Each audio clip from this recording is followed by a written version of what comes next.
Hey,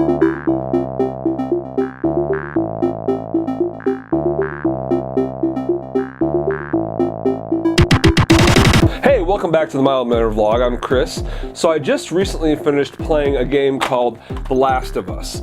Can you see that? It's a little post-apocalyptic game by Naughty Dog. It's a fantastic game and I love playing it. It got me thinking though, what are my top 10 games of all time? I came up with a list. So here it is. Number 10 is Super Mario Bros. 3. You might remember this from a little movie called The Wizard. Now the movie took place in, God, what state did it take place in? California?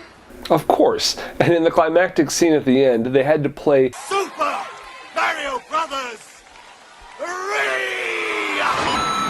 which at that point was unreleased. So this was the first time any of us were seeing it, and it looked pretty awesome. Not to mention, it gave away an awesome secret. Number 9, Arkham City.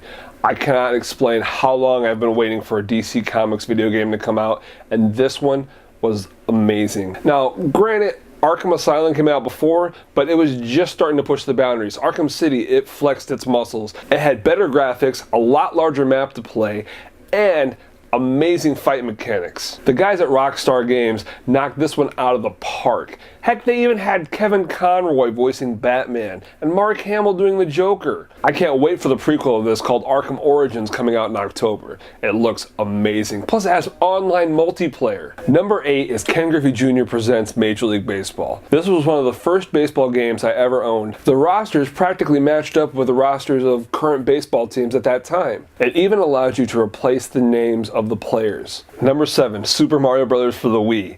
I have never had so much fun playing a game. I literally got an ab workout laughing my butt off because we had 4 players playing and a crazy screen going on where people were running all over the place, throwing each other, floating in bubbles. It was just a fun time. I've never had that much fun playing a Mario Brothers game ever. At number 6, a Rareware and N64 classic, GoldenEye. This set the standard for multiplayer games and first-person shooters that you see nowadays. I could not stop playing this game. I even still play it now. With my brothers, of course we add a little bit of a challenge and just play it with one hand on the controller. It's a lot tougher. Try it. Alright, now it's time for my top 5. At number 5, I can't let you do that. it's Star Fox 64. Sure, the original Star Fox was groundbreaking, but this one was even more groundbreaking. Amazing graphics, talking animals. Come on, people. It's the first game I can remember that you went from an on-rail shooter to an open-range dogfight. You could basically dogfight with other planes. Not to mention it also introduced 2 other vehicles, a submarine and a tank. Number 4, the entire Mario Kart series. I can't think of a better racing series. Forget your Gran Turismos. This series tops them all. With each version that has come out, it has gotten better and better and better. It started out flat with the SNES version, then actually went vertical with the N64 version. Heck, the GameCube version gave you 2 drivers, 1 person to throw, 1 person to drive. It was co-op racing. And the Wii version actually added in driving. You could use the Wii wheel, or you could even use a GameCube controller and plug it in. It was phenomenal. Not to mention Mario Kart 8 that comes out this winter for the Wii U, and it adds hang gliders, it adds hover cars, and you can actually drive sideways on walls. Number 3 revolves around one thing, a ring.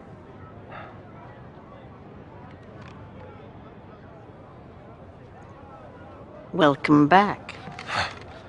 It's the Uncharted series. Not just the first one or the second one or the third one. This complete series is groundbreaking. It's basically a male version of Tomb Raider, but you add in third-person shootouts. All these games were groundbreaking because they were like watching a cinematic story that you were taking part in.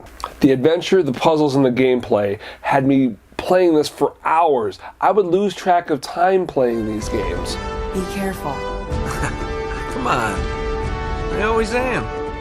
Ah! I did not see that! And the writing was hilarious. Nathan Drake is one of my all-time favorite video game characters. Number 2 takes place in a very specific time and place. Big Apple, 3 a.m. Teenage Mutant Ninja Turtles 4, Turtles in Time. Not that arcade crap. I'm talking the SNES version. As a kid growing up, I was a Ninja Turtles fan, just like probably every other kid of the 80s and 90s was. But this game was awesome. You got so many Ninja Turtle characters. It was so much fun. You could play as any turtle you wanted. And you could throw people at the screen. The villains you fought: Baxter Stockman, Bebop, Rocksteady, Krang, the Rat King, Shredder, spoilers, Super Shredder, Leatherhead, Slash, not the guitarist, the villain, and Metalhead, a robotic turtle. And my number one favorite video game of all time? Hey, past me! You doing the top 10 yet? Hey, future me! Nope, not yet. Oh, my bad. Time Splitters, Future Perfect. Free Radical and EA broke the mold when they made this game. You had 150 unlockable characters for the multiplayer. 150! There was a monkey, a cyborg monkey, a mutant monkey. Okay, maybe there were some reskinned people, but you could play as a monkey. A little monkey walking around with a gun. You could play as a whale. You could play as a zombie. You could play as a crazed moose. The moose is loose. You could play as a duck. Now, I'm not talking like Howard the Duck style, but I mean, this thing looks like a realistic duck walking around. He doesn't talk, but he holds a gun. Of course, the actual storyline game was awesome. Plus, it had co-op, but the multiplayer had a map maker. You could make your own multiplayer maps. Boom. That's my mind blowing. Boom. Boom. The storyline sounds like something straight out of Doctor Who if there were more guns. You interact with yourself and in different times while chasing people through time. That's it for my top 10 list of games. Most of them can be found on the Virtual Console. If you can't find them there, go to your local video game store and try to find used copies. So in the comments, I want to hear your favorite video game. Write it right down there. Come on, I'll wait. Okay, I'm not gonna wait. You can pause the video and do that, but if you like this video, don't forget to click on the like button down over there, and don't forget to subscribe. There'll be a brand new video next week. Hey, past me, wanna go play some Future Perfect? Absolutely. Well, it's time for me to split. See y'all next time.